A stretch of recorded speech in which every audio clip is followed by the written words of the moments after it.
ప్రభు అయిన యేసుక్రీస్తు నామములో ఈ రాత్రి సమయంలో బైబిల్ తరగతికి వచ్చినటువంటి ప్రతి సహోదరికి వందనాలు తెలియజేస్తున్నాను. ఆన్లైన్లో అలాగే యూట్యూబ్లో వాటిని చూస్తున్నటువంటి ప్రతి సహోదరికి చింతపల్లిలో ఉన్నటువంటి క్రీస్తాని తరపుగా హృదయపూర్వకమైనటువంటి వందనాలు తెలియజేస్తున్నామండి. అంతా బాగున్నారు కదా? రైట్. మరి దినానికి దేవునికి వాక్యం మనం చదువుకుని ప్రార్థన చేసుకుని వాక్య భాగంలోకి మనం ప్రవేశిద్దాం. మొదటిగా కొరింథీ మొదటి పత్రిక 15వ అధ్యాయము 50వ వచనం నుంచి 58వ వచనం వరకు నేను చదువుతున్నాను. మీరు కూడా మీ గ్రంథాలు తెరిచి చూడండి. గ్రంథాలు లేనటువంటి వారు చెవులు అప్పగించి వినండి. సహోదరులారా, నేను చెప్పినది ఏమనగా, రక్త మాంసములు దేవుని రాజ్యమును స్వతంత్రించుకొని నేరవు. క్షయత అక్షయతను స్వతంత్రించుకొనదు. ఇదిగో మీకు ఒక మర్మము తెలుపుతున్నాను. మనమందరము నిద్రించము కానీ నిమిషములో ఒక రెప్పపాటున కడబోరం రోగ కానీ మనమందరము మార్పు పొందుదు. బోరం రోగును అప్పుడు మృతులు అక్షయులుగా లేకూడదు, మనం మార్పు పొందుతాము. క్షయమైన ఈ శరీరము అక్షయతను ధరించుకొనవలసి ఉన్నది, మర్త్యమైన ఈ శరీరము అమర్త్యతను ధరించుకొనవలసి ఉన్నది. ఈ క్షయమైనది అక్షయతను ధరించుకున్నప్పుడు, ఈ మర్త్యమైనది అమర్త్యతను ధరించుకున్నప్పుడు విజయమందు మరణము మృంగివేయబడినని వ్రాయబడిన వాక్యము నెరవేరును. ఓ మరణమా, నీ విజయం ఎక్కడా? ఓ మరణమా, నీ ముళ్ళు ఎక్కడా? మరణపు ముళ్ళు పాపము, పాపమునుకున్న బలము ధర్మశాస్త్రమే. అయినను మన ప్రభువైన యేసుక్రీస్తు మూలముగా మనకు జయము అనుగ్రహించున్న దేవునికి స్తోత్రము కలుగునుగాక. కాగా నా ప్రియ సహోదరులారా, మీ ప్రయాసము ప్రభునందు వ్యర్థము కాదని ఎరిగి స్థిరులను కథలను వారును ప్రభు కార్యాభివృద్ధి యందు ఎప్పటికీ ఆసక్తులనై ఉండుడి. ప్రార్థన చేసుకుందాం. పరిశుద్ధుడా మహోన్నతుడా, మీకు స్తోత్రం తండ్రి. గతించిన శుక్రవారం క్రింద పర్యంతము మీ మహా దయచేత నన్ను మమ్మను సగ్గులకు నుంచి సురక్షితంగా కాచి కాపాడి ఈ రాత్రి సమయంలో ఈ తరగతిలో ఇంత పర్యంతము కీర్తన ద్వారా మీరు స్తుతి పొందినందుకు స్తుతులు చెల్లిస్తూ ఉంటున్నాను. ఇప్పుడు వచ్చిన ప్రతి బిడ్డను జీవించండి. అలాగే ఆన్లైన్లో తరగతిని వీక్షిస్తున్నటువంటి ప్రతి సహోదరిని కూడా మీ కృపలో భద్రపరిచి ఆశీర్వదించమని ప్రార్థన చేస్తున్నాను. ఈ సమయంలో వాక్య భాగంలోకి వెళ్తున్నాము.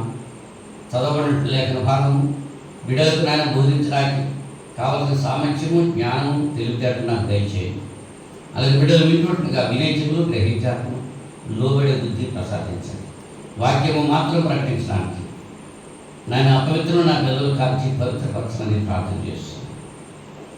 వినేటువంటి ప్రతి బిడ్డను దీవించి వివేచించడానికి ఏది సత్యము ఏది అసత్యము గ్రహించి సత్యానికి లోబడి జీవిస్తూ మీ నుంచి దీవెనలు పొందే భాగ్యం ప్రతి బిడ్డకు ప్రసాదిస్తారని యేసుక్రీస్తు నామములో ఈ ప్రార్థనని వేడుకుంటున్నాను పరలోక తండ్రి. ఆమేన్. మరి ఒకసారి అందరికీ వందనాలు. గత వారంలో మనం దీని గురించి మాట్లాడుకున్నామని చెప్పగలరా?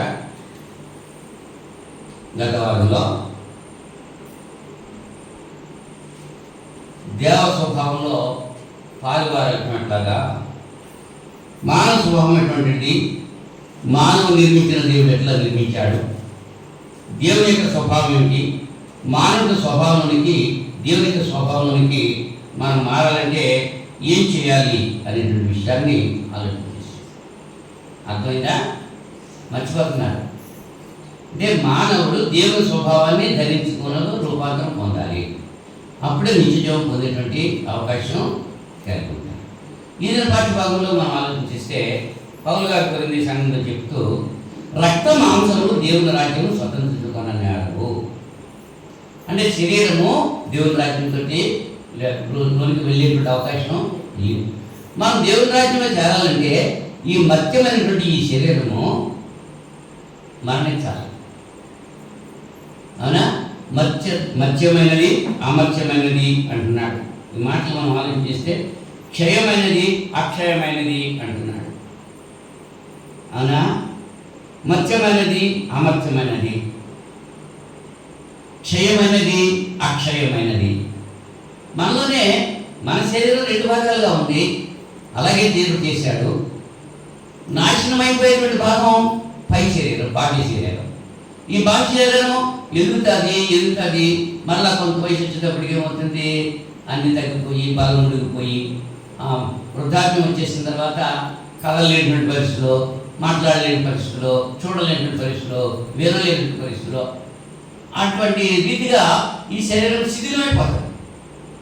శిథిలమైపోయినటువంటి శరీరం పంచభూతాలతో కలిసిపోతుంది. అవునా? మరి లోపల ఉన్నటువంటి దేవుడు అనుగ్రహించినటువంటి అంతరంగ పురుషుడు, వానికి చావు లేదు. బాహ్య పురుషుడికి చావు ఉంది, కానీ అంతరంగ పురుషుడికి చావు లేదు. బాహ్య పురుషుడు నశించిపోతాడు, కానీ అంతరంగ పురుషుడు నశించేటువంటి అవకాశము ఉండదు. కలకాలము నిత్యము నివాసం చేస్తూనే ఉంటాడు అనేటువంటి విషయాన్ని తెలియజేస్తూ 58వ వచనంలో, కాగా నా ప్రియ సహోదరులారా, మీ ప్రయాసము ప్రభునందు వ్యర్థం కాదని ఎరిగి స్థిరులను కదలని వారును ప్రభు కార్యాలు ఎప్పటికీ ఆసక్తులనై ఉండి అన్నాడు.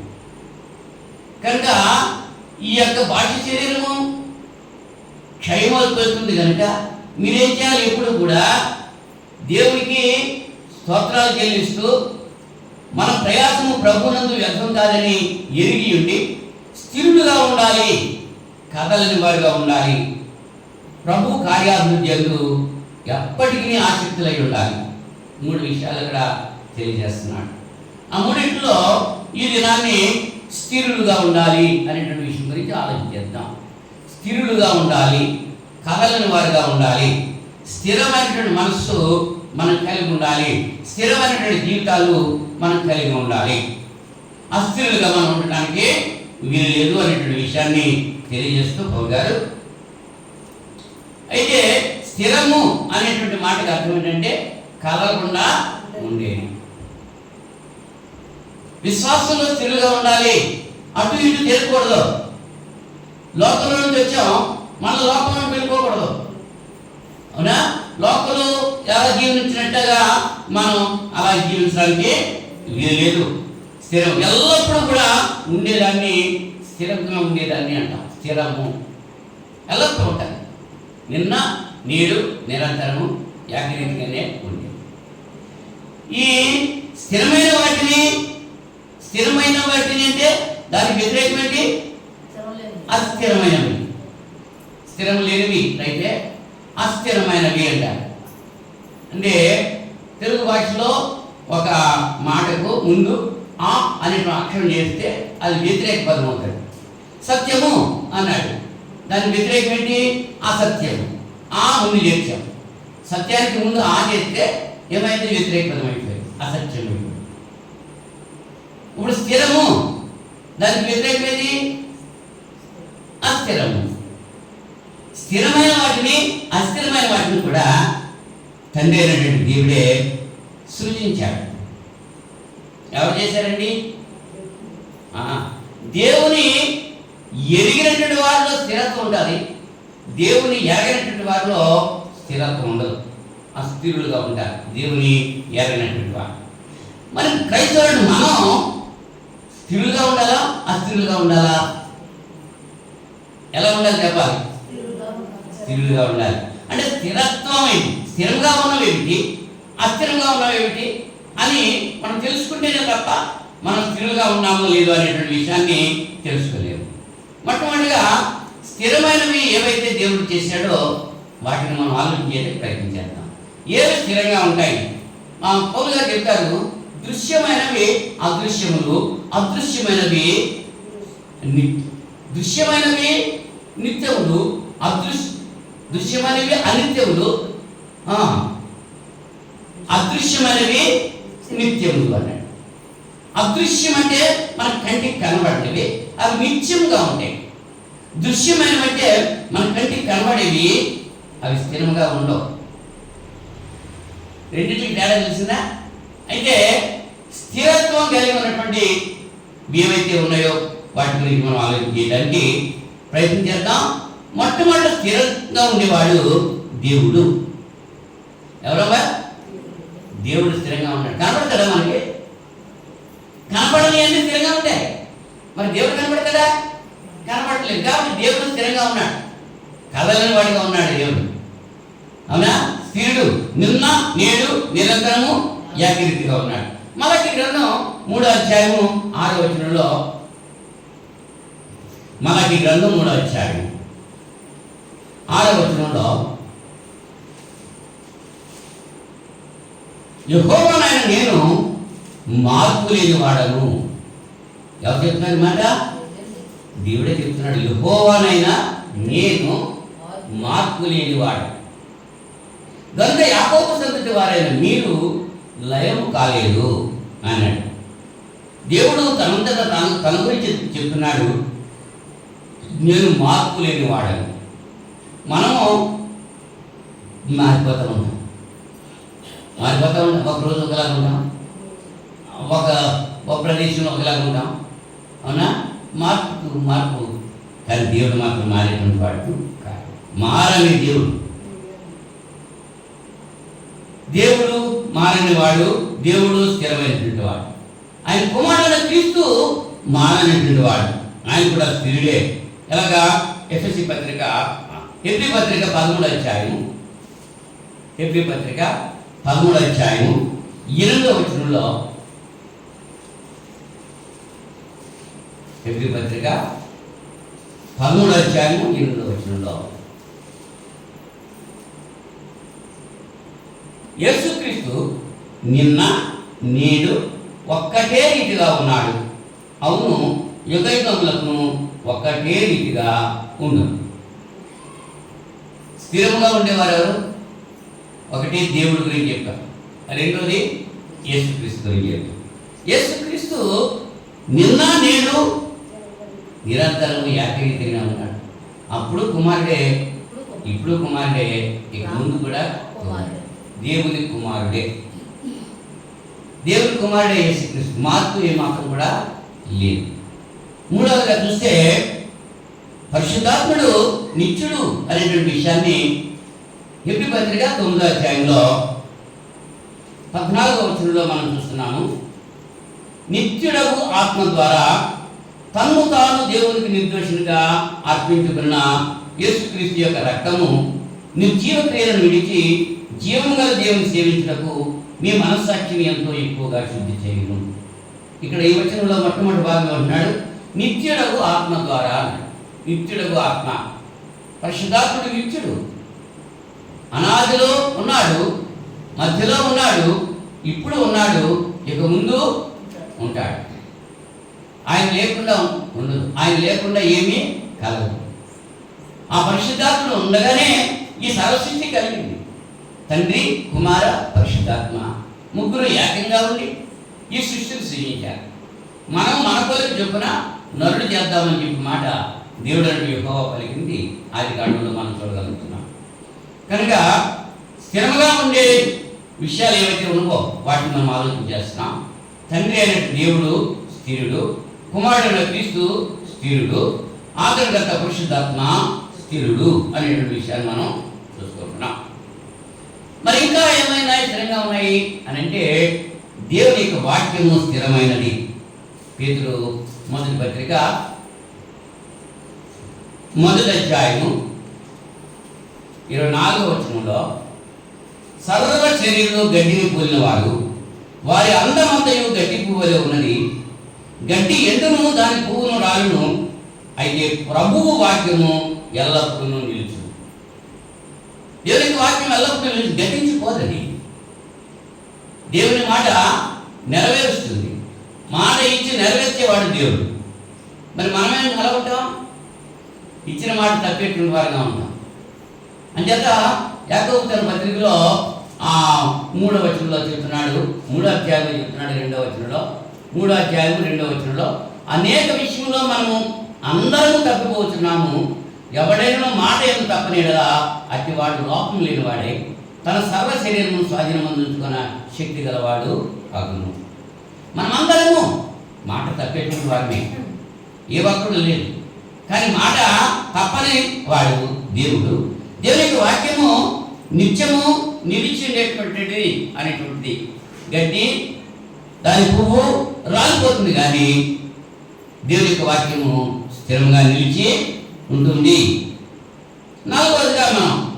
ఐదవదిగా మనం చూస్తే మత్తయి సువార్త 25వ అధ్యాయము. మత్తయి సువార్త 25వ అధ్యాయం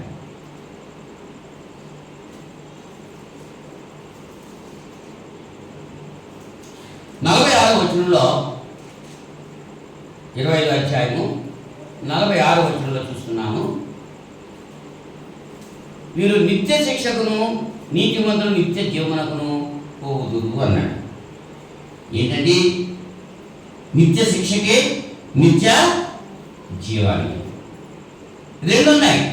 జీవము నిత్యం ఉంటుంది, శిక్ష నిత్యం ఉంటుంది. యేసు ప్రభు వారు ఆయన రెండవ రాకడ గురించి తెలియజేస్తూ ఈ 25వ అధ్యాయంలో మత్తయి సువార్తలో 31వ వచనం నుంచి మనం చూస్తే, యేసు ప్రభు మనిషి కుమారుడు, ఆయనతో కూడా సమస్త దూతలు వచ్చినప్పుడు ఆయన తన మహిమ గల సింహాసనం మీద ఆసీనుడై ఉంటాడు.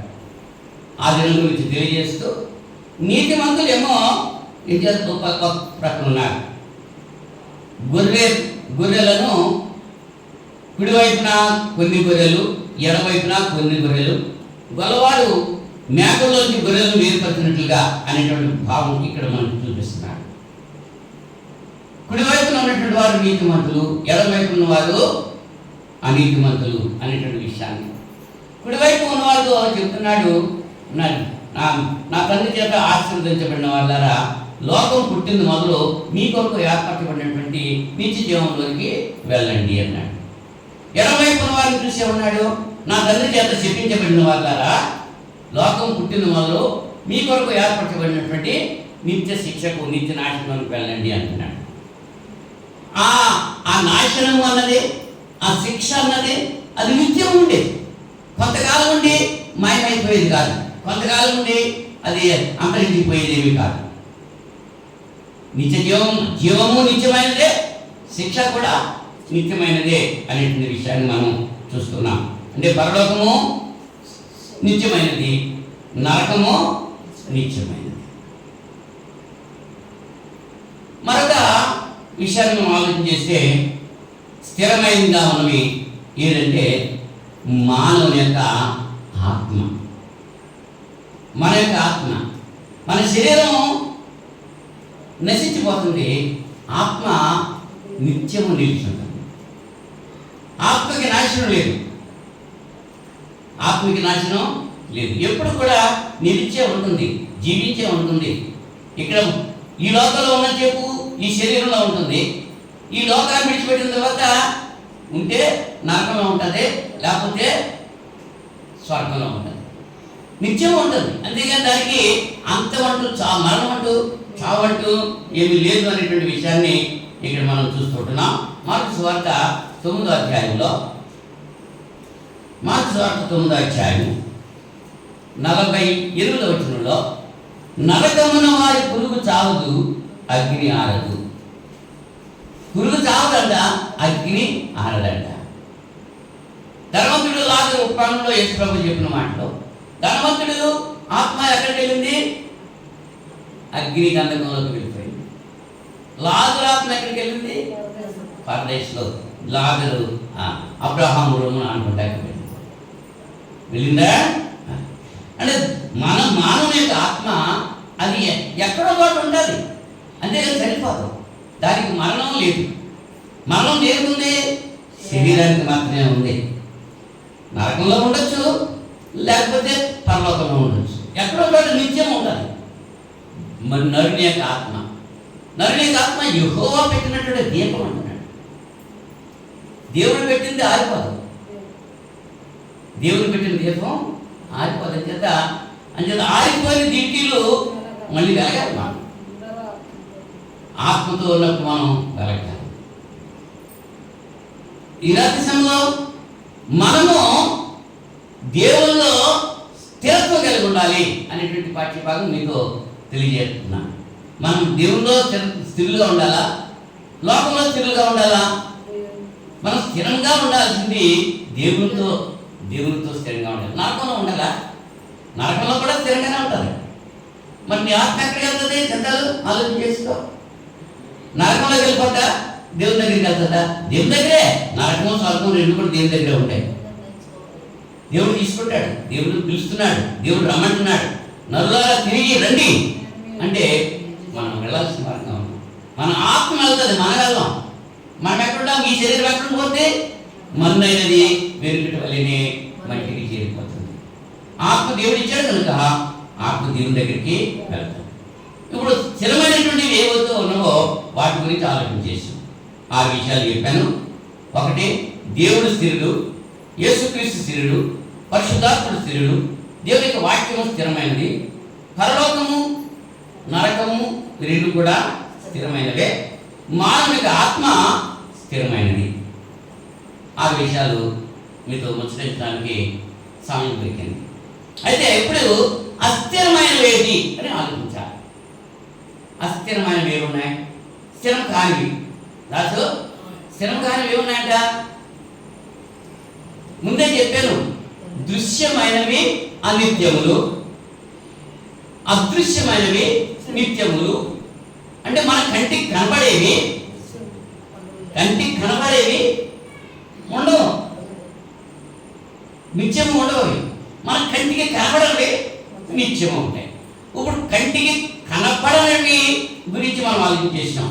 మన ఆత్మ కనబడుతుందా? పరలోకం కనబడుతుందా? నరకం కనబడుతుందా? కనబడతా? మనకి అది ఎలా ఉంది మనకేం తెలుసా? మన కంటికి కనబడతలేదు. అంటే అది స్థిరంగా ఉంటుంది. పరిశుద్ధాత్ముడు మనకు కనబడుతున్నాడా? లేదు కదా. వాక్యం కనబడుతుంది. వాక్యం ఎలా కనబడుతుంది అంటే అక్షరాలు కనబడటం కాదు. వాక్యము ఎక్కడి నుంచి వచ్చింది? ఆది యందు వాక్యం ఉండను, దేవుని యందు ఉండను, వాక్యమే దేవుడు అయ్యి ఉండను, కృపాసత్య సంపూర్ణంగా మన మధ్య నివాసం చేసి. మరి ఆ వాక్యం దేవుడు మనకు కనబడుతున్నాడా? ఆ వాక్యం మన హృదయంలో ఉంచుకోవాలి. ఎక్కడ ఉండాలి? హృదయం అనేటువంటి పలక మీద దేవుని యొక్క మాటలు వ్రాయబడాలి. అస్థిరమైనవి ఏవైతే ఉన్నావో వాటి గురించి మనం ఆలోచించేందుకు ప్రయత్నించాలి. అంటే మన కంటికి కనబడేవన్నీ కూడా అస్థిరాలి. ఏ ఫ్యాన్ కనబడుతుంది, అది ఉండదు, పోతుంది. లైట్ కనబడుతుంది, ఉంటుందా? పోతుంది. సూర్యుడు కనబడుతున్నాడు, సూర్యుడు ఉంటాడా? ఈ లోకంలో నుండి కృత్యాలు ఉన్నాయి. ఇవన్నీ కూడా స్థిరమైనవి కాదు. అవి మన కంటికి కనబడుతున్నాయి కాబట్టి అవి ఎప్పుడు కూడా నిలిచోడవు అనుకుంటున్నాం. ఈ సూర్యుడు ఉంటాడు, ఇంకా ఈ మేఘాలు ఉంటాయి, ఈ ఆకాశం ఉంటుంది, ఈ సముద్రం ఉంటుంది, ఈ నదులు ఉంటాయి, ఈ చెట్లు ఉంటాయి, మనం కట్టుకున్న మేడలు ఉంటాయి అని అనుకుంటున్నాం. అవి నశించిపోతాయి. పేతురు రెండో పత్రిక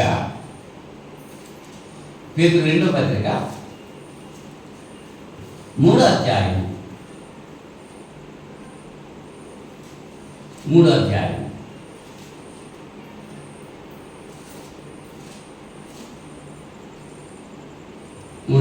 10వ వచనం నుంచి, అయితే ప్రభు దినము దొంగ వచ్చినట్లు వచ్చును. ఆ దినమున ఆకాశములు మహాధ్వనితో గతించిపోవును, పంచభూతములు మిక్కటమైన వేండ్రంతో లయమైపోవును, భూమియు దాని మీద ఉన్న కృత్యములను కాలిపోవును. ఇవన్నీ ఇట్లు లయమైపోయిన కనుక ఆకాశము రౌకొని లయమైపోయినట్టు, పంచభూతములు మహావేంద్రంతో కరిగిపోయినట్టు, దేవుని దినపు రాకడ కొరకు కనిపెట్టుచు దానిని ఆశతో అపేక్షించుచు మీరు పరిశుద్ధమైన ప్రవర్తనతోనూ భక్తితోనూ ఎంతో జాగ్రత్త గలవారై ఉండవాలి. ఇవన్నీ కరిగిపోతాయి, ఇవన్నీ నశిపోతాయి. భూమి కనపడదు, ఆకాశం కనపడదు, పంచభూతాలు లయమైపోతాయి. ఈ మానవ దేహము పంచభూతాలతో నిర్మించబడ్డది. పంచభూతాలు అంటే ఏవి మరియా? పంచభూతాలు అంటే ఏవి చెప్పు. పంచభూతాలు చెప్పాలి. గాలి, నీరు, ఆకాశము, భూమి, అగ్ని. ఈ 5 కూడా పంచభూతాలండి. పంచభూతాలు లయమైపోతాయి. ఇప్పుడు ఈ పంచభూతాలతో మన శరీరం చేయబడ్డది. మనలో గాలి ఉందా? గాలి పీల్చుకుంటున్నాం, విడిచిపెడుతున్నాం. గాలి లేకపోతే అదో మీకు ఫ్యాన్ ఉంది కాబట్టి చక్కగా చెమట పట్టకుండా ఉంది. ఇక్కడ నాకు ఫ్యాన్ లేదు కాబట్టి చెమట పట్టేస్తుంది. గాలి ఉండాలి కదా, గాలి కూడా ఆగిపోతుంది. నీరు ఉండాలా అక్కర్లేదా? మా శరీరంలో నీళ్ళు ఉందా నీరు? ఎక్కువ ఉండకూడదు, తక్కువ ఉండకూడదు. ఎక్కువైపోయింది ఒక కాళ్ళు నీరు పట్టేసి గుండె నీరు పట్టేసింది అనేటువంటి మాటలు వస్తూ ఉంటాయి. మన శరీరంలో గాలి ఉంది, నీరు ఉంది, ఇంకా ఏమున్నాయి? ఏమున్నాయి? పంచభూతాలంటే భూమి, ఆకాశము, నీరు, గాలి, అగ్ని. అగ్ని ఉందా మనలో? ఉందా లేదా? ఉందా? అగ్ని ఉందా లేదా? రాసు మనలో వేడి ఉందా లేదా? మరి అగ్ని అంటే ఏంటి? వేడి. ఈ వేడి ఎక్కువ ఉండకూడదు, తక్కువ ఉండకూడదు, వేడి ఉండాలి. చనిపోయిన మనిషి దగ్గరికి వెళ్తే పట్టుకుంటే ఎలా ఉంటాడు? చల్లగా ఉంటాడు. అంటే వాడు చనిపోయాడు. ముక్కు దగ్గర వేడి చూపిస్తూ ఉంటారు, గాలి అంతలేదు, గాలి లేదు కదా. అంటే మనలో పంచభూతాలు ఉన్నాయి. ఈ పంచభూతాలతో తయారు చేయబడిన ఈ శరీరం మరణిస్తే ఈ పంచభూతాలు కలిసిపోతాయి, ఆకాశంలో కలిసిపోతాయి. అవునా? ఈ పంచభూతాలు లయమైపోతాయి ఈ మానవ శరీరంలో. ఇవి స్థిరంగా ఉండేవి కావు అనుకుంటున్నాం. మానవుడు అనుకుంటున్నాడు, గాలికి మొక్కుతున్నాడు, అగ్నికి మొక్కుతున్నాడు, నీటికి మొక్కుతున్నాడు. మొక్కుతున్నాడు లేదా? ఆకాశానికి మొక్కుతున్నాడు, సూర్యుడికి మొక్కుతున్నాడు, చంద్రుడికి మొక్కుతున్నాడు, భూమిని కూడా మొక్కుతున్నాడు. ఇవి స్థిరంగా ఉన్నాయి అనుకుంటున్నాడు. వీటన్నింటినీ చేసిన దేవుడు స్థిరుడు. ఇవన్నీ కూడా అస్థిరమైనవి. భూమి కలిగిపోతుంది, భూమి ఆకాశం లయమైపోతుంది అనేటువంటి విషయాన్ని ఇక్కడ మనం చూసుకుంటున్నాం. ఇవన్నీ వీళ్ళు లయమైపోయినా కనుక ఆకాశంలో కొని లయమైపోయినట్టు పంచభూతముల మహావేదంతో కరిగిపోయినట్టు ఆ దినం వస్తుంది అని చెప్పి మీరు జాగ్రత్తగా ఉండాలి అని చెప్పి పేతురు గారు హెచ్చరిక చేస్తున్నాడు. ఇంకా లయమైపోయేవి, అస్థిరంగా స్థిరంగా ఉన్నవి ఏవైతే మన యొక్క శరీరం. మన శరీరం స్థిరంగా ఉంటుందా? ఫ్రిడ్జ్లో పెడితే ఎలా ఉంటుంది? మన శరీరం తీసుకెళ్ళి ఫ్రిడ్జ్లో పెట్టారనుకో ఏమైపోద్ది? మరి కూరగాయలు బాగుంటాయిగా. మరి మన ఆహార పదార్థాలు ఫ్రిడ్జ్లో పెట్టుకుంటాం, పాడవకుండా ఉంటాయి. మరి మనం కూడా పాడవకుండా ఫ్రిడ్జ్లో పెట్టేస్తే ఏమవుతుంది? మానవ శరీరము ఇది పాడైపోతుంది.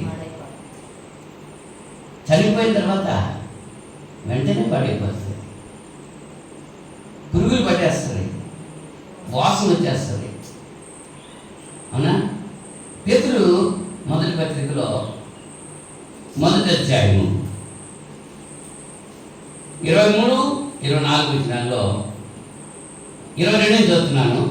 మీరు క్షయబీజము నుండి కాక శాశ్వతముకు జీవము గల దేవుని వాక్యం మూలముగా అక్షయ బీజం నుండి పుట్టింపబడిన వారు కనుక నిష్కపటమైన సహోదర ప్రేమ కలిగినట్లు మీరు సత్యమునకు విధేయులైన చేత మీ మనస్సులను పవిత్రపరచుకున్న వారై ఉండి ఒకరినొకరు హృదయపూర్వకంగాను మిక్కుటముగాను ప్రేమించుడి.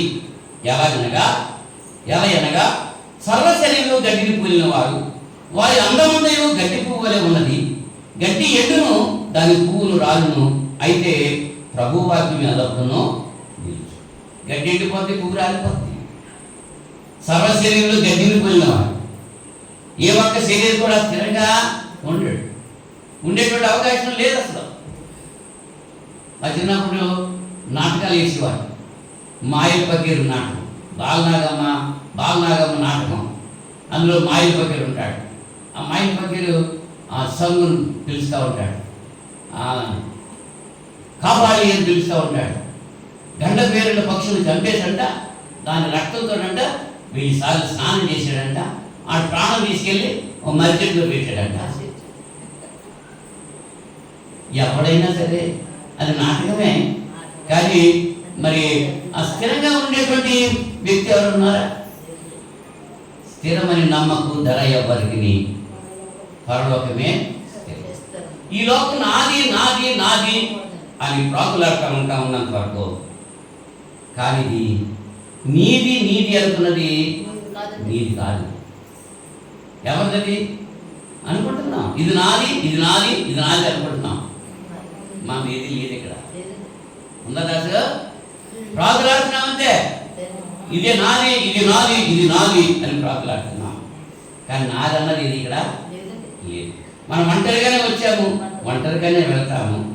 మానవ శరీరము స్థిరమైనది కాదు, ఇది అస్థిరమైనది. రోగాలు వచ్చి నాశనమైపోద్ది, మరణం వచ్చి గతించిపోతుంది.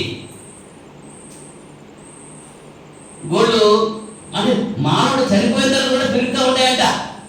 శాస్త్రజ్ఞులు చెప్తున్నారు, గోళ్ళు పెరుగుతూ ఉంటాయంట, తల వెంట్రుకలు పెరుగుతూ ఉంటాయంట. మానవుడు చనిపోయినా సరే అవి పెరుగుతూ ఉంటాయంట. మన పురాతన కాలంలో రాజుల యొక్క శరీరాల్ని, శవాల్ని కొన్ని ద్రావకాల్లో వేసి వాటిని పదిలిపరిచారు. వాటిని మమ్మీలు అంటారు. పిరమిడ్లు, ఈజిప్ట్ దేశంలో పిరమిడ్లు కట్టారు. అలాగే అందులో వాళ్ళు ఉన్నారు, చచ్చిపోయినటువంటి శవాలు. కానీ ప్రాణం వచ్చింది వాటికి, ఇదా ప్రాణంతో వెళ్ళిపోయింది.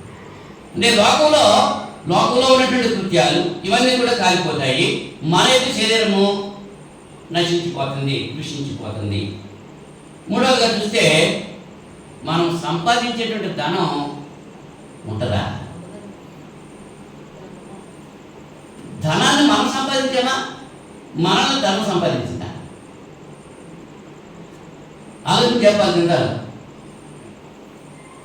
చింతాలని అడిగిన ప్రశ్న చక్కగా చెప్తాడు.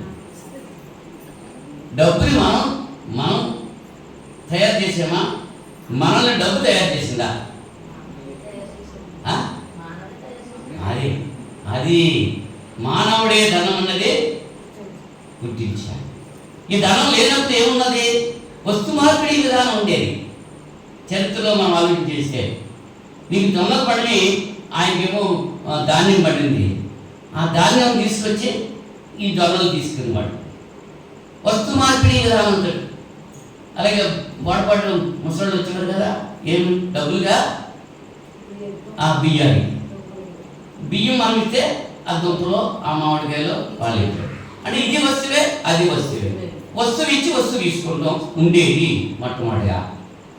ఆ తర్వాత ఈ డబ్బులు సృష్టించారు. ఏ దేశానికి కరెన్సీ ఆ దేశమే. ఇప్పుడు మన భారతదేశంలో రూపాయి అన్నారు, అమెరికా దేశంలో డాలర్ అన్నారు. అలాగా ఏ దేశం కరెన్సీ. షెకెల్ పన్ను కట్టాలి అన్న సందర్భంలో యేసుప్రభు దగ్గరికి పేతురు గారిని వెళ్ళి గేలమేమన్నాడు యేసుప్రభు.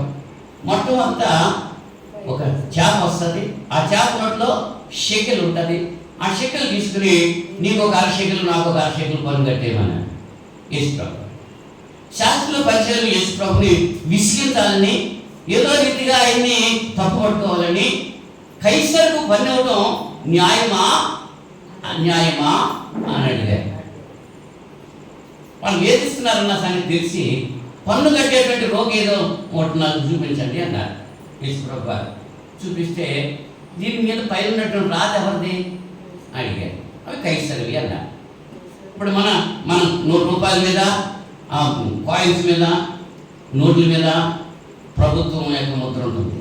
రిజర్వ్ బ్యాంక్ ఆఫ్ ఇండియా అని ఉంటుంది, అవునా? ఆ ముద్ర ఎవరిది కాదు. అవి ప్రామిస్ అని మరి గవర్నర్ యొక్క సంతకంతో ఉంటుంది. నేను వాగ్దానం చేస్తున్నాను అని చెప్పి అక్కడ ఉంటుంది. దాని మీద చెప్తున్నాను, చూసారా? అంకెలు చూస్తారు కానీ దాని మీద అక్షరాలు చూడరు.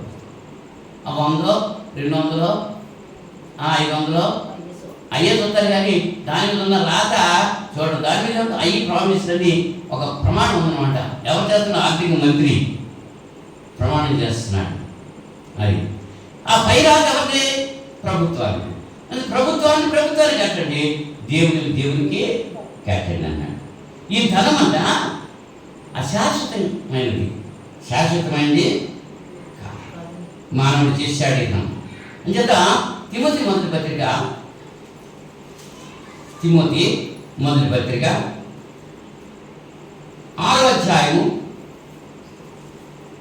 17వ వచనంలో, ఇహమందు ధనవంతులైన వారు గర్విష్ఠులు కాక అస్థిరమైన ధనమునందు నమ్మిక ఉంచగా. ధనం ఎటువంటిది? స్థిరమైనదా అస్థిరమైనదా? అస్థిరమైనది. అస్థిరమైన ధనమునందు నమ్మిక ఉంచగా సుఖముగా అనుభవించుటకు సమస్తమును మనకు ధారాళంగా దయచేయి దేవుని అందే నమ్మిక ఉంచుడని ఆజ్ఞాపించుము అన్నాడు. అస్థిరమైన ధనం కొరకే ప్రాబ్లం అంటున్నాం మనం ఇవాళ. దేనికోసం ఆదివారం మానేసి ఎందుకు వెళ్ళిపోతున్నారు? దేని కొరకు దేన్ని ఆశ చేస్తున్నారు? ధనం వస్తుందనే కదా. ఇప్పుడు అక్కడికి వెళ్తే పని చేస్తే డబ్బులు వస్తాయి, మరి చర్చి మీటింగ్లో కూర్చుంటే ఏ డబ్బులు వస్తాయి అని 6 గంటలకు ఆటో పిల్లలు వెళ్ళిపోతారు, కానీ 10 గంటలకు ముందు ఆరాధనకి రావడానికి ఇష్టపడరు కదా. ఏది మూలం అనుకుంటున్నారు? యేసుప్రభు అన్నారు, మీరు ఒకడు ధనానికి దేవునికి బానిస కాడు అన్నాడు. సిరికైనా దాసులుగా ఉండు, లేక దేవుడికైనా దాసులుగా ఉండు. రెండింటికి దాసులుగా ఉండలేరు నీ యేసుప్రభుకి. నీకు డబ్బులు కావాలంటే దేవుని వదిలిపెట్టే, నువ్వు దేవుడు కావాలంటే డబ్బులు వదిలిపెట్టే. డబ్బులు ఒక పక్కన ఉన్నాయి, దేవుడు ఒక పక్కన ఉన్నాడు. ఏది కావాలి? మనం ఏంటంటే చాలామందికి ఇది ఇల్లు కావాలి, దేవుడు కావాలి, డబ్బులు కావాలి. ఎలా కుదురుతుంది? వదలదు, ఏదో ఒకటే తీసుకోవాలి. స్థిరం కాదు. ఈ ధనం ఉంటుందా? ఒక ఆయన అలాగే దాచుకున్నాడంటే డబ్బులు చిమిట్లు కొట్టేసినాయండి. యేసుప్రభువే చెప్పారు ఏమని? ఈ లోకంలో ధనం చిమిట్లు కొట్టేస్తాయి, దొంగలు దోచుకుంటారు. పరలోకంలో ధనం సంపాదించుకోండి అన్నాడు. పరలోకంలో ధనం ఎలా సంపాదించుకుంటాం? దేవుడికి ఇష్టమైన రీతిగా మనం జీవిస్తూ, దేవుడు చెప్పినట్టు భక్తి ప్రకారంగా జీవిస్తే పరలోకంలో బీదలను కరికరించేవాడు యెహోవాకు అప్పించువాడు అన్నాడు. దేవుడు అప్పిస్తే దేవుడు ఉంచుకుంటాడా? తీర్చేస్తాడా? ఉంచుకుంటాడా? దేవుడు అప్పివ్వాలంటే మనం ఏం చేయాలి? పేదలను కలకరించాలి, దిక్కులేని వారిని ఆదరించాలి, విధవరాలను సన్మానించాలి. అది దేవుని ఎదుట నిజమైన భక్తి. అది ఇవాళ విధవరాలు దోచేస్తున్నారు, అనాథలు దోచేస్తున్నారు, ఆదుకుంటా లేదు, వాళ్ళకి న్యాయం జరిగించట్లేదు. అది లోక తీరు. దిక్కులేని బిడ్డలను, తండ్రి లేని బిడ్డలను ఆదరించడం,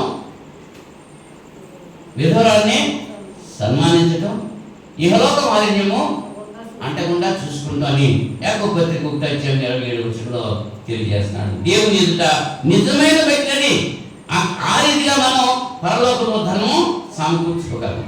ఈ లోకంలో ధనం ఏం చేస్తుంది? సంపాదించేస్తున్నాడు. ఎంత సంపాదించినా సంతృప్తి అన్నదే ఉండట్లేదు. 1 ఎకరం పొలం కొనుక్కున్నవాడు ఇంకొక ఎకరం కొనాలని చూస్తాడు అంతే.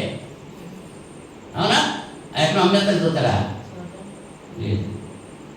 అలాగే 1000 రూపాయలు సంపాదిస్తే ఇంకో 1000 సంపాదించాలని చూస్తాడు. అంతేగాని 1000కి మాత్రం ఖాళీ అవటానికి ఇష్టపడ్డాడు.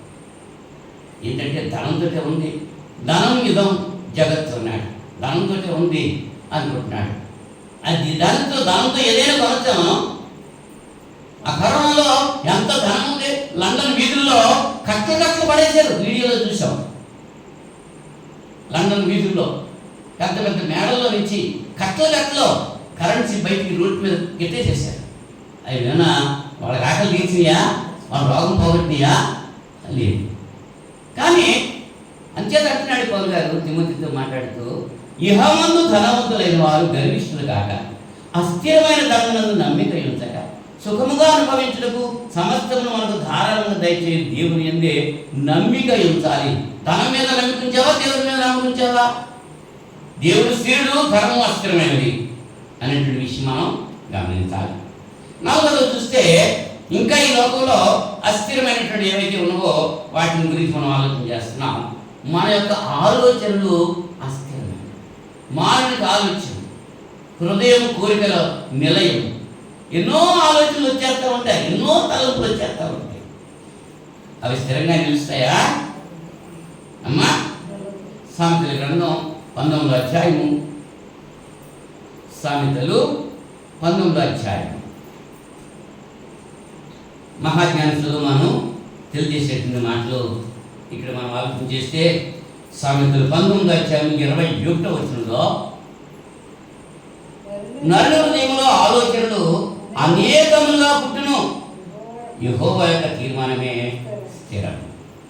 మనకున్న ఆలోచనలన్నీ స్థిరమైపోయి అంటే అసలు ప్రపంచం ఉంటుందా?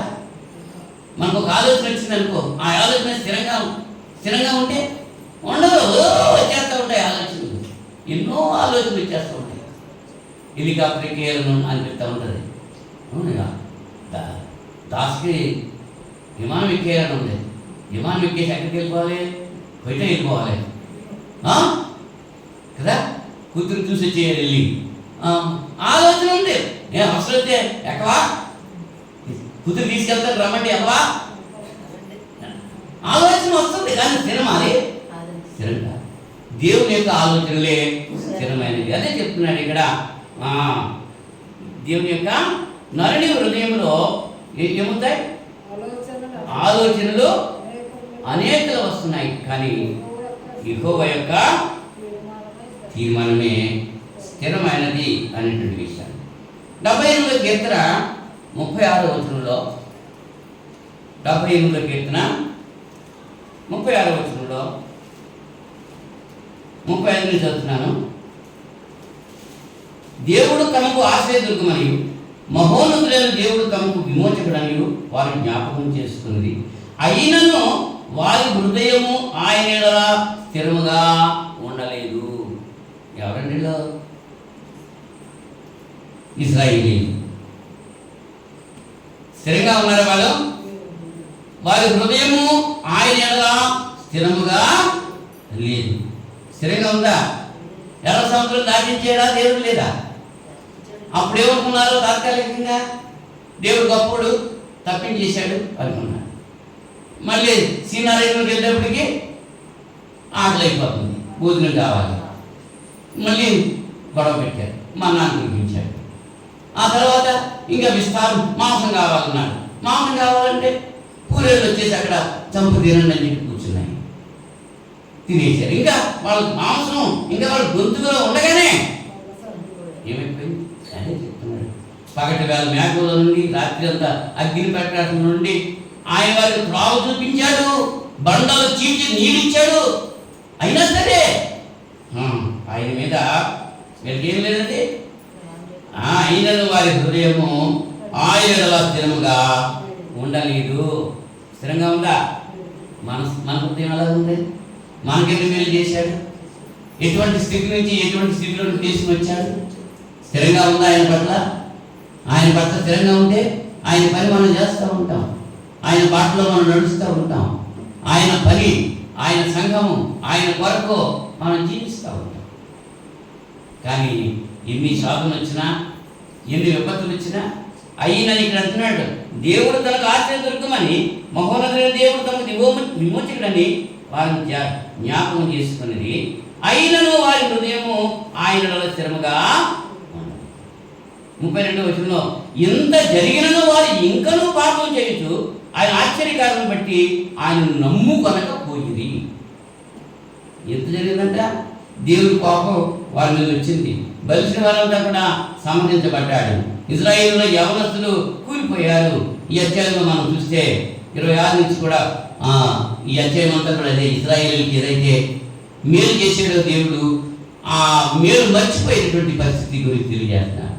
మళ్ళా వారు మొదలుపెట్టేటప్పటికీ దేవుడు వాళ్ళ యొక్క అక్కర్లు తీర్చాడు. అయినప్పటికీ కూడా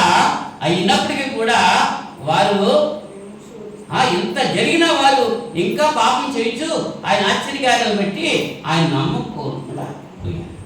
ఇవాళ మన జీవితాలు ఎట్లా ఉన్నాయి? మన జీవితాల్లో దేవుడు చేసిన మేలు మర్చిపోతున్నాము, ఇంకా దూరంగా వెళ్ళిపోతున్నాం. ఎన్ని మేలు చేశాడు పాట మాత్రం పాడతాం, నాకెన్నో మేళ్ళు చేశాడని పాడుతున్నాం. కృతజ్ఞత ఉందా? లేదు. ఇంకా దేవుడికి దూరంగానే వెళ్ళిపోతున్నాడు. దేవుడు ఎంత శిక్షించినా, మరి తండ్రి తన కుమారుని శిక్షించినట్లుగా దేవుడు మనల్ని శిక్షిస్తూ ఉంటే ఆ తండ్రి చేయ శిక్ష తృణీకరించొద్దు అన్నాడు. హెబ్రీ పత్రికలో మనం ఆలోచన చేస్తాం. కనుక ఆయన శిక్షించినప్పుడు ఏం చేయాలి? ఆయన దగ్గరికి వెళ్ళి వేడుకుని, దేవా నన్ను క్షమించు అని అడగాలి. దానికి మానేసి మానవుడు ఏం చేస్తున్నాడు? దేవుని నుంచి దూరం వెళ్ళిపోతున్నాడు. ఆవిడ కయ్యను అలాగే చేశాడు కదా. కయ్యను తమ్ముడు చంపేశాడు. కయ్యను తమ్ముడు గురించి అడిగితే నీవు నా కాపలా పెట్టేవా అని అడిగాడు. అని ఎక్కడికి వెళ్ళిపోయాడు? దేవుడిని విడిచి దూరంగా వెళ్ళిపోయాడు. ఆ కయ్యను, నాయనా నా తమ్ముడు నేను చంపేశాను, నా తప్పైపోయింది, నన్ను క్షమించు అని ఒక్క మాట అంటే దేవుడు అతను క్షమించు. ఒప్పుకున్నాడా? మనం ఒప్పుకున్నామండి. మనం తప్పు చేస్తుంది ఒప్పుకుంటున్నామా? నిద్రపోతున్నారా బాబు అంటే నేను ఎక్కడ నిద్రపోతున్నాను ఒప్పుకుంటున్నారా? లేదు.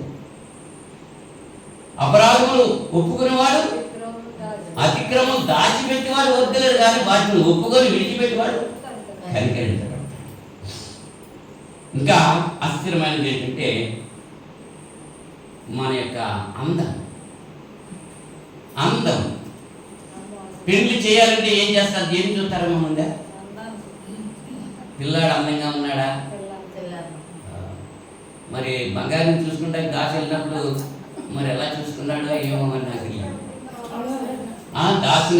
దాసిని బంగారం అలా చూసుకున్నాను. మరి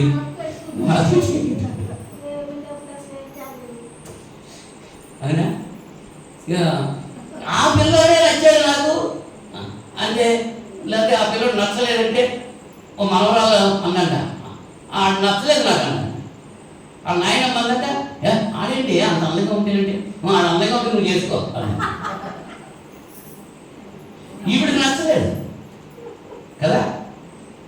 అంటే పెళ్లి చేయడానికి ఈ దినాల్లో ఏం చూస్తున్నారంటే ఏబిసిడి మ్యారేజెస్ చేసేస్తున్నారు. ఏబిసిడి అంటే ఏ అంటే ఏజ్, వయసు చూస్తున్నారు. బి అంటే బ్యూటీ, అందం చూస్తున్నారు, అందంగా ఉన్నారని. సి అంటే క్యాస్ట్, ఆ కులం ఏదో చూస్తున్నారు. బి అంటే డౌరీ, కట్నం ఎంత చూస్తున్నారు. ఈ ఎడ్యుకేషన్ ఏం చదువుకున్నారో చూస్తున్నారు. కానీ ఎఫ్ ఫెయిత్, విశ్వాసం ఉందా చూస్తున్నారా? ఆ బిడ్డ విశ్వాసురాలా, ఆ బిడ్డ విశ్వాస అని ఆలోచన చేస్తున్నారా? లేదు. కానీ సామెతల గ్రంథంలో అంటున్నాడు, సామెతలు 31వ అధ్యాయం 30వ వచనంలో, సామెతలు 31వ అధ్యాయం 30వ వచనంలో, అందము మోసకరము, సౌందర్యము వ్యర్థము, యెహోవా యందు భయభక్తులు కలిగిన స్త్రీ కొనియాడబడు. ఇవాళ అందరికి ప్రాముఖ్యత ఇస్తున్నారు. ఇదివరకేమో టాయిలెట్ బాక్స్ అని, ఇప్పుడు ఏమంటున్నారు? Makeup box. ఇవి దేనికంటే అలంకరించుకుంటాయి. బ్యూటీ పార్లర్స్కి వెళ్ళి వస్తున్నాయి. ఎందుకండి? అందాన్ని మెయింటైన్ చేస్తున్నా. అందము అది అస్థిరమైంది, అంతా ఉంటుంది. వృద్ధాప్యం వచ్చిన తర్వాత ముడతలు పడిపోతుంది. అప్పుడు అర్థం దగ్గర కూర్చుని అరగంట కానీ అర్థం కాలేదు. ఆ ముఖం చూసి మాత్రం కదా, ఇంకా ఏముంది, ఇంకా ఎలా చేయాలి? జడలు అల్లుకుంటుందో మరి స్త్రీల గురించి మనం ఆలోచన చేస్తుంటే రకరకాల జడలు వేస్తున్నారు. నేను వస్తూ ఉంటాను, పిల్లలు చూస్తూ ఉంటాను. రకరకాలు ఏంటి ఇలా వేసుకున్నారు, ఒకళ్ళు పిల్లకి ఎలా ఉంటుంది, ఒక పిల్లకి ఎలా ఉంటుంది, రకరకాలైన జడలు. ఒక లెవెల్లో కుప్పెడుతూ ఉంటారు. ఏం మగవాడు మొత్తం తీసిపోయారండి, జడేసేసుకుంటున్నాను, తల పెంచేసి అదే ఫ్యాషన్. లోపలైతే గడ్డం పెరిగిపోయిందనుకో, ఇదేంటో బేగారోడు అన్నాడు. ఇప్పుడు గడ్డం పెంచుకుంటే ఫ్యాషన్ అయిపోయింది. దాసుడు పెంచేసుకుంటాడు రేపు నుంచి. చెవులు పెట్టేసుకుంటున్నారు. ఇప్పుడు ఇవన్నీ ఏంటన్నమాట? దేని కొరకు పెడుతున్నారండి? అందము కొరకు ఆభరణాలు పెడుతున్నారు. ఈ అందమంతా ఏమైపోతుందంట? వ్యర్థమైపోతుంది. అందము మోసకరము, సౌందర్యము వ్యర్థం. ఇప్పుడు ఎన్ని చెప్పాను? 5 చెప్పాను. అస్థిరమైన వాటి గురించి 5 చెప్పాను. స్థిరమైన వాటి గురించి 6 చెప్పాను. స్థిరమైనవి ఏంటి? దేవుడు, యేసుక్రీస్తు, పరిశుద్ధాత్ముడు, దేవుని వాక్యము, పరలోకము, నరకము, మానవుని యొక్క ఆత్మ స్థిరమైనవి.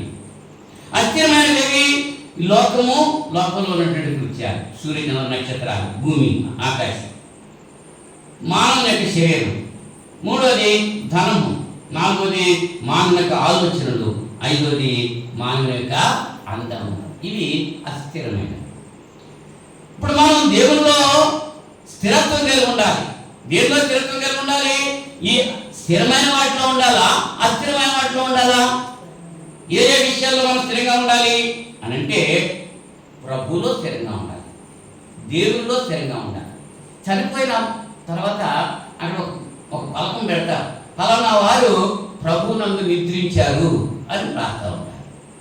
ప్రభువులో ఉండి నిద్రించాడో, ప్రభువులో లేకుండా నిద్రించాడో ఎవరికి తెలియదు. అతని జీవిత విధానం ఎలా జీవించాడో తెలియదు. వాడు ఎటువంటి వాడైనా సరే చనిపోయిన తర్వాత ఏమంటాడు? ప్రభువునందు నిద్రించాడు అంటాడు. దశలోనిక మొదటి పత్రిక, దశలోనిక మొదటి పత్రిక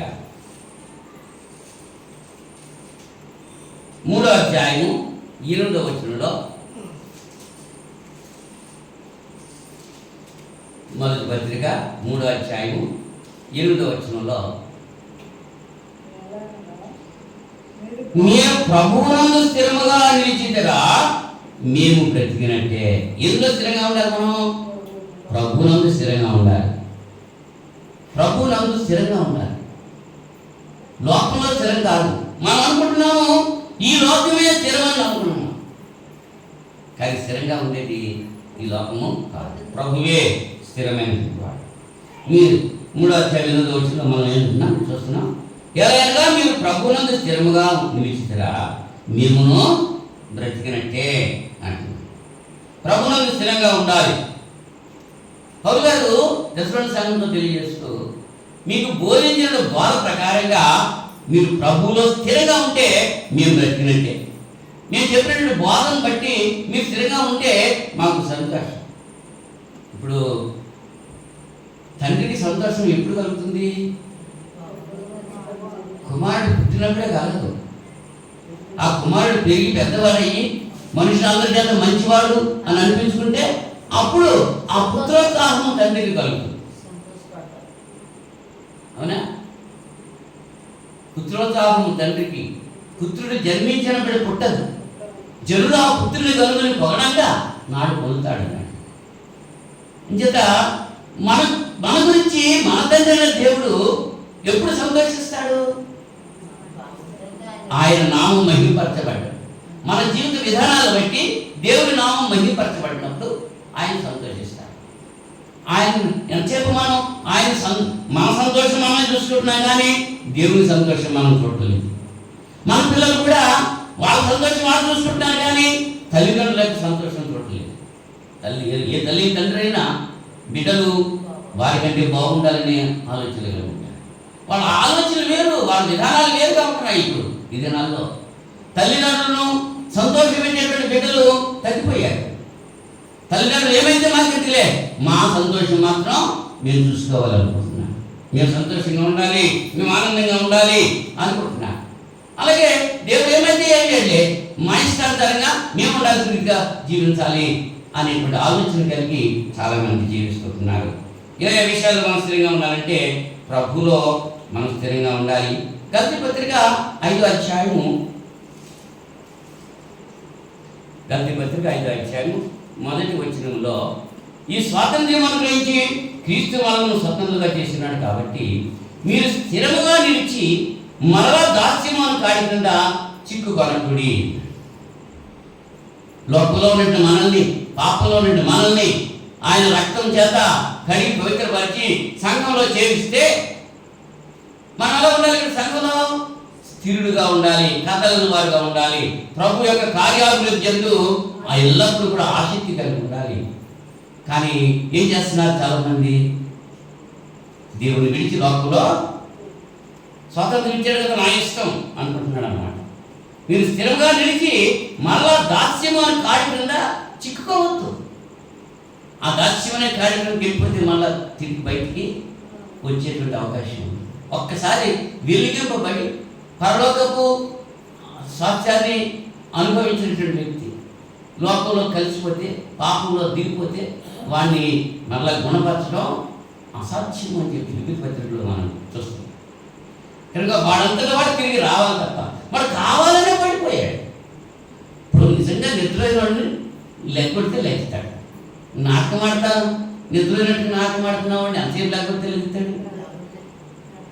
వాడు కావాలని ఉన్నాడు, అలాగా వాడు పొరపాటును పడిపోలేదు, కావాలని వెళ్ళాడు. అన్నమాట ఎరిగి ఎరిగి చెడిపోయాడు. ఇక వాడికి దిక్కేమన్నా ఉంటుందా? దిక్కుంది. అంటే ఎరిగి ఎరిగి చెడిపోతే మనసా ఇక నీ దిక్కేవాడు. తెలుసు వాక్యం అంటే ఏదో తెలుసు, దేవుడు అంటే ఏదో తెలుసు, క్రీస్తు అంటే ఎవరో తెలుసు, సంఘం అంటే ఏంటో తెలుసు. తెలిసింటే కూడా ఏం చేస్తున్నాడు? దిగజారిపోతున్నాడు పాపంలోనికి. అదే యేసుప్రభు చెప్పారు, ఒక మనుష్యుడు యెరూషలేము నుంచి యెరికోకు దిగిపోతున్నాడంట. దొంగల చేతిలో పడ్డాడు. దొంగలు వాడిని దోచుకున్నారు. ఇంటి చేత దొంగలు దోచుకున్నారు. వాడిని ఎక్కడి నుంచి వస్తున్నాడు? యెరూషలేము నుంచి వస్తున్నాడు. యెరూషలేము ఉన్నతమైనటువంటి పట్టణం, అది పర్వతం మీద కట్టబడ్డ పట్టణం. మరి యెరికోకు దిగి వస్తున్నాడు. యెరికో లోయ శపించబడినటువంటి పాపం అన్నమాట. యెరికో పాపానికి సాదృశ్యం, లోకానికి సాదృశ్యం. యెరూషలేము సంఘానికి సాదృశ్యం, పరలోకానికి సాదృశ్యం. సంఘంలో నుంచి లోకంలోకి వెళ్ళిపోతే యెరూషలేములో నుంచి యెరికోకు దిగిపోతుంది. మనం దొంగల చేతిలో పడి ఆ దొంగడు ఏం చేస్తాడు? వస్త్రాలు దోచుకున్నాడు. నీతి వస్త్రాలు దోచుకున్నాడు. నీతి అనేటువంటి మైమను ధరించాలన్నాడు. ఎఫెసీ పత్రిక ఆలోచాడు. ఆ మైమను దోచేసుకుంటున్నాడు దొంగడు. ఇంకా వాడికి ఇంకా సిగ్గు, లజ్జ ఇటువంటి ఏముండవు. ఇంకా వాత వేయబడినటువంటి మనస్సాక్షి కలిగి ఉంటాడు. ముండి గెత్తినట్టు హృదయం అయిపోతుందన్నమాట. వాత వేయబడినట్టు మనస్సాక్షి అంటాడు. వాత వేయబడిందంటే ఇక గాయమైన తర్వాత ఆ గాయం మీద మచ్చ ఉంటుంది. ఆ మచ్చ మీద ఎంత గాయమైనా సరే లెక్క ఉండదు. లెక్క ఉంటుందా? ఒకసారి నాకు సైలెన్స్ కాలింది పడింది, ఒకసారి కాలింది పుట్టినాయి, మళ్ళీ ఇంకోసారి అక్కడే కాలింది. అప్పుడు బాధ అనిపించలేదు. ఏం చేత ముందుకెత్తిపోయింది. అటువంటి ముందుకెత్తిన బండబారిన హృదయాలను కూడా ఆయన పరిశుద్ధపరుస్తాడు, మెత్తగా చేస్తాడు. ఎప్పుడట ఆయన దగ్గరికి వచ్చేది అంటే ఈయన ఆయన దగ్గరికి వెళ్తావు. నువ్వు దేవుని దగ్గరికి వస్తే నీ హృదయం ఎంత బండబారిపోయినా మొండికెత్తిపోయినా బాగు చేస్తాడు. రండి మన వివాదం తీర్చుకుందామని చెప్పి యెషయా ద్వారా మాట్లాడుతున్నాడు. దేవుడు మీ పాపాలు ఎర్రగా ఉన్నా హిమం వలె తెల్లగా చేస్తానని రావాలి కదా. మరి దేవుని చెందుకు వస్తే ఆయన పవిత్రత వస్తాడు. ప్రజలారా వేగమే రండి అని పిలుస్తున్నాడు. ప్రయాసపడి భారం వహించిన సమస్తమైన వాళ్ళ నా దగ్గరికి రండి, నేను మీకు విశ్రాంతి కలిగజేస్తాను. తప్పిపోయిన కుమారుడు ఉపమానంలో తండ్రి కుమారుడు వెళ్ళిపోయాడు, కానీ నా కొడుకు ఎక్కడికి వెళ్ళిపోయాడు వెతుకుంటూ వెళ్ళాడా? ఇంటి దగ్గరే ఉన్నాడు. వాడే తిరిగి వస్తాడు. తప్పిపోయినాడు ఎప్పటికైనా తిరిగి తండ్రి దగ్గరికి వస్తే చేర్చుకుంటాడు. నువ్వు నా కొడుకు దాంట్లో పోరా అందవు ఎప్పుడైనా సరే. అవునా? గొర్రె తప్పిపోయింది, కేకలేసింది కాబట్టి ఆ గొర్రె ఎక్కడుందో కాపరికి తెలిసింది, తీసుకొచ్చాడు. భుజం మీద తీసుకొచ్చాడు. అదే గొర్రె అరవకుండా ఉన్నదో నేను నాకు బుర్రలో పడిపోయాను, ఇదే నాకు హ్యాపీగా ఉంది అని పందిలాగా మెదడులో ఊరుకున్నానుకో, కాపరికి తీసుకెళ్తారా? తీసుకెళ్ళి. అలాగే ప్రియ సహోదరి సహోదరుడా, పాపం చేస్తున్నటువంటి వారు ఏం చేయాలంటే, నేను పాపంలో పడ్డాను, నన్ను క్షమించు, నన్ను నీ బిడ్డగా అంగీకరించు అనేటువంటి హృదయంతో హృదయపూర్తిగా దేవుని సన్నిధిలో ప్రార్థన చేయాలి. దేవుల్లో మనం స్థిరంగా ఉండాలి. దేవుడిలో స్థిరంగా ఉండాలంటే మీరు స్థిరులను కదలని వారుగా ఉండాలంటున్నాడు. దేవుని యందు స్థిరులుగా ఉండాలి, ఒక విషయం చెప్పారు. రెండోది ఇంకా దేవుడిలో స్థిరంగా ఉండాలంటే కొలస్సీ పత్రిక 1వ అధ్యాయము 23వ వచనంలో, కొలస్సీ పత్రిక 1వ అధ్యాయం 23వ వచనంలో, పునాది మీద కట్టబడిన వారై స్థిరముగా ఉండి మీరు విన్నట్టు ఆకాశము క్రింద ఉన్న సమస్త సృష్టికి ప్రకటింపబడినట్టు ఈ సువార్త వలన కలుగు నిరీక్షణ నుండి తొలగిపోక విశ్వాసమందు నిలిచి ఉండిన ఎడల ఇది మీకు కలుగును. పౌలు అను నేను ఆ సువార్తకు పరిచారకుడను అయితే. సంఘంలో ఎలా ఉండాలి? నిలకడగా ఉండాలి. సువార్తలో నిలకడగా ఉండాలి. సువార్త వినటంలో నిలకడగా ఉండాలి.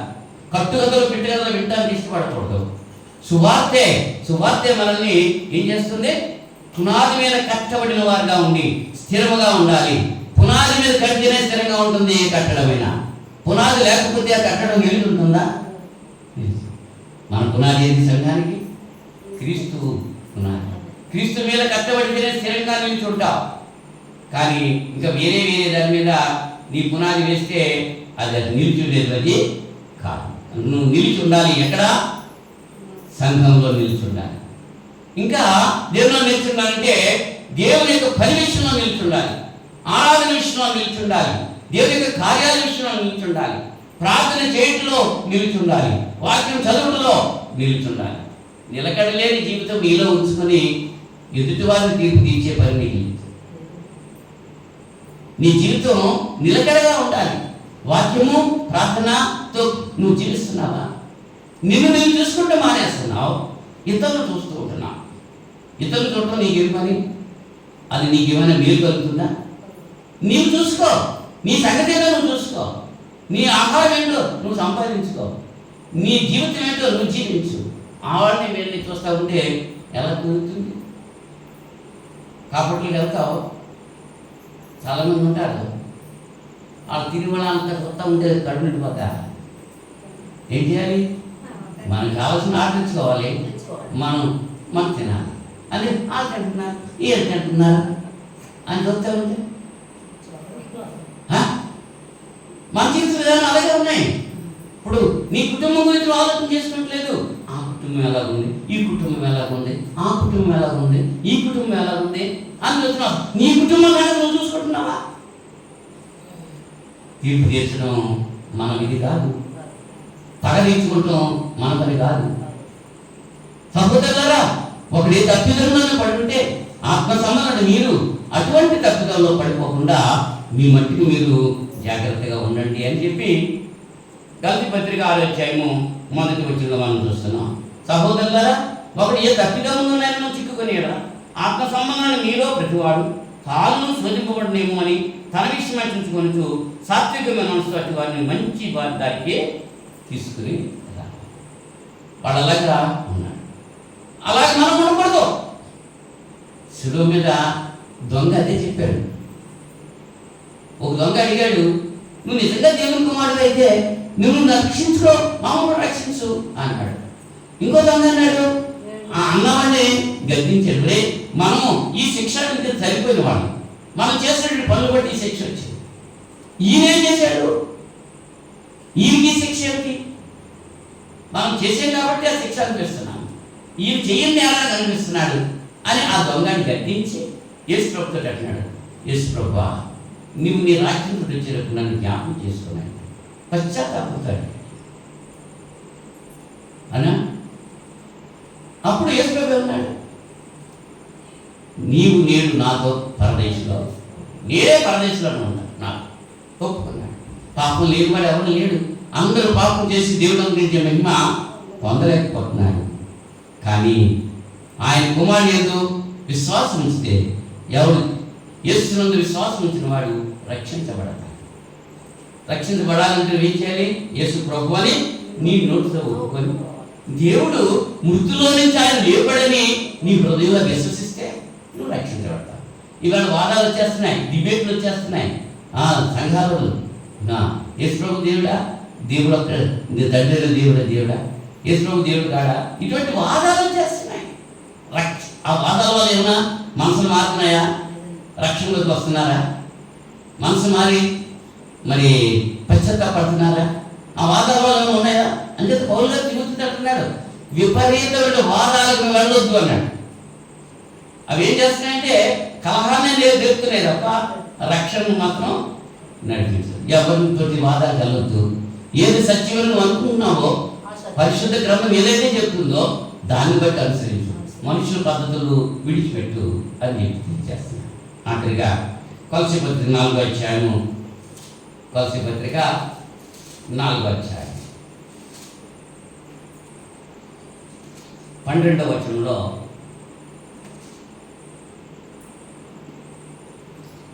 మీలో ఒకడును క్రీస్తు యేసు దాసుడునైన ఎపఫ్రా మీకు వందనములు చెబుతున్నాడు.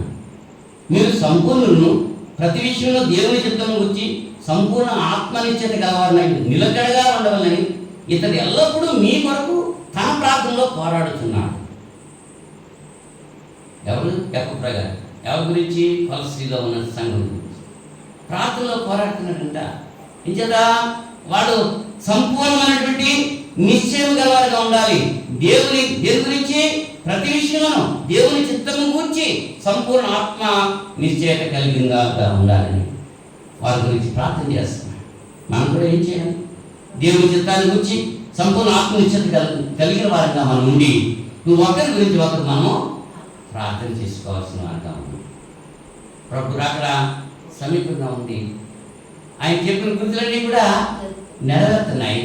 ఇప్పుడైనా మారు మనసు పొంది రక్షించబడటానికి, ఎవరైతే ఇంకా రక్షించబడలేదో వారు రక్షణ పొందుతాయి.